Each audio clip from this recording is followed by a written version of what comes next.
Good evening, ladies and gentlemen. My name is Emily Shah, and I am honored to be your host tonight for Together We Can. This is a unique culture and music festival brought to you by Showbiz India, TV, and the LA County Department of Mental Health. The purpose of this event is to raise awareness on mental health in the South Asian community through music, dance, art, and culture. I want to start off by giving it up for the award-winning Nihal Singh. He flew in all the way from New Jersey to show off his remarkable talent on the tabla. So let's give him a round of applause, please.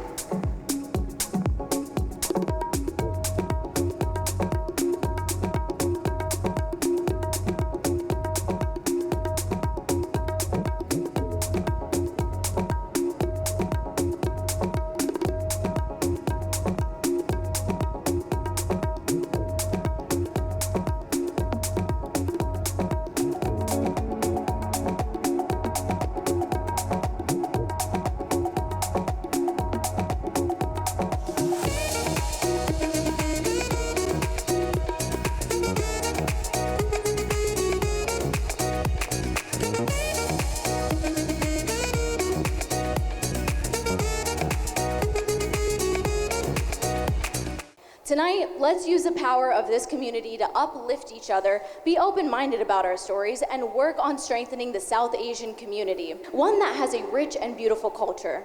I am proud to be part of tonight's monumentous celebration of our culture. We are celebrating 25 years of Showbiz India, who continues to do good for South Asians, spreading joyous and important stories.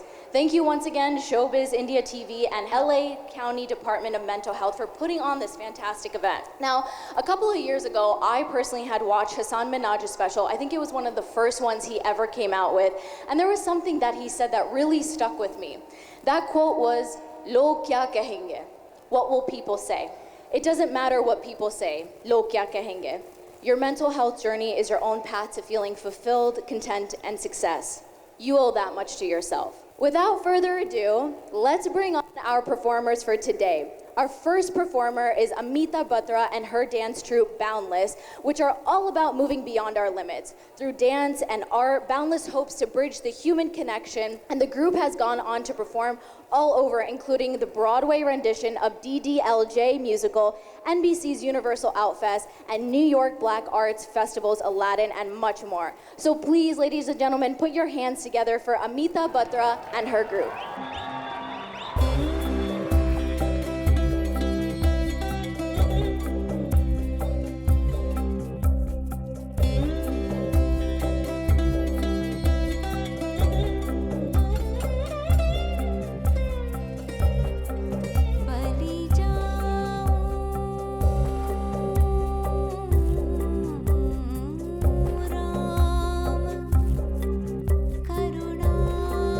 करुणायतन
What a fantastic and beautiful dance by Boundless. Thank you guys for sharing that with us. Now, I am excited to bring on this next performer, Shomin, a talented singer who really pours his heart and soul into his music.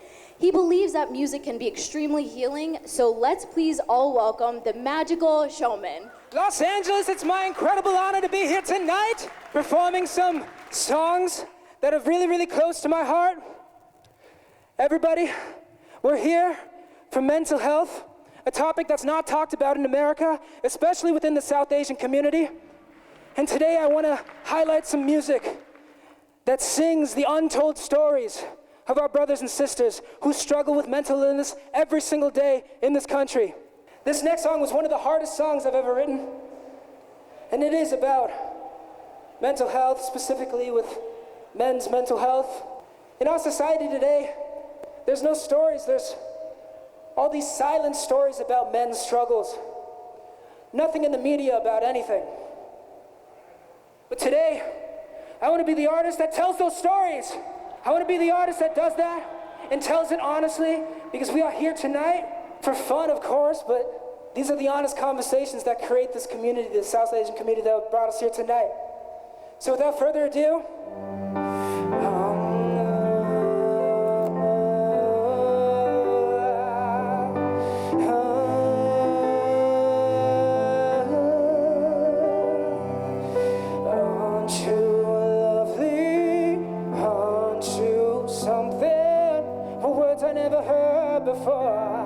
when I looked in the mirror, I was down and lonely. A storm just took me inside another world, and I fly. I go higher, I can't go higher, and meet the Lord tonight. I don't want to. Lord, can you save me from myself? All right, so now I'm happy to announce our first speaker for tonight, who will share a few words with us about her connection to today's important cause. Ladies and gentlemen, let's bring on speaker, woman's advocate, fashionista, who was the first plus-size model to come from Pakistan, Ayesha Perry-Iqbal. Thank you so much to Showbiz India for having me, and congratulations on 25 years. This is incredible. You know, I really thought about how to start this conversation on mental health. It is a topic that is so vast and so integral to our lives. But then I came across this quote this week, and I thought it would be really great to share. It says, "Everyone looks okay until you have a deep conversation with them. We live in a sad generation of people struggling to survive through smiling faces and pretty pictures." Now that's a really serious quote. I really feel like that statement was perfect to explain my experience in the modeling industry, hiding an abusive relationship, and also being an image of empowerment, encouragement, and representation for women on social media and through my modeling career.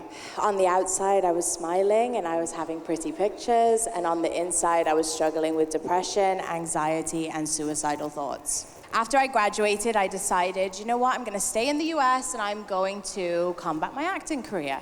And I ended up being the only Pakistani plus model in the United States, which ultimately is shocking, and we should have way more representation, but I am so honored to have had that experience. And then behind the scenes of that, I was struggling in an abusive relationship with a partner that I met in college, and every day I'm going on set and I'm dealing with people criticizing me, telling me I'm not good enough, I'm not big enough, I'm not this enough, not that enough, and then I'm going home to verbal and emotional abuse from my partner. When you're being abused and criticized in every aspect of your life, from your job to your partner to online experiences, it just breaks you down. And by the time the physical abuse started in my abusive relationship, I was a shadow of a person. I was going on set and I was hiding my cuts and my bruises. I was making up stories. I was asking hair and makeup to cover up everything so I could continue my career. had super low self-esteem, anxiety, and depression. It was a really hard time in my life. But on the outside, though, I was smiling in pictures, I was putting positive quotes on social media, and I had countless women messaging me, telling me how I have helped them with their own confidence and I've helped them love themselves. And that really made me think and look at myself and be like, so if I'm able to do that for other people, how come I'm not able to do that for myself? If I'm able to show such love and care and compassion for other people, how come I can't show that same love for myself? And that was such a massive turning point for me. If you don't love yourself, if you don't show yourself all the love, care, and compassion that you need in the first place, how do you expect yourself to be a good partner, a good colleague, a good friend, a good son, daughter, mum, dad, whatever it is? After many attempts and real love and support from my friends and family, I was able to finally leave my abusive relationship safely. I was also able to find my voice in the modeling industry and share my real and honest experience and make active change. With the support of therapy, I was able to combat my complex PTSD, my anxiety and depression. But I wouldn't have been able to do any of that if I didn't spend time loving myself, if I didn't give myself grace, if I didn't do things that make me happy. The love that you give yourself will only enhance the love you receive from the world. Thank you very much.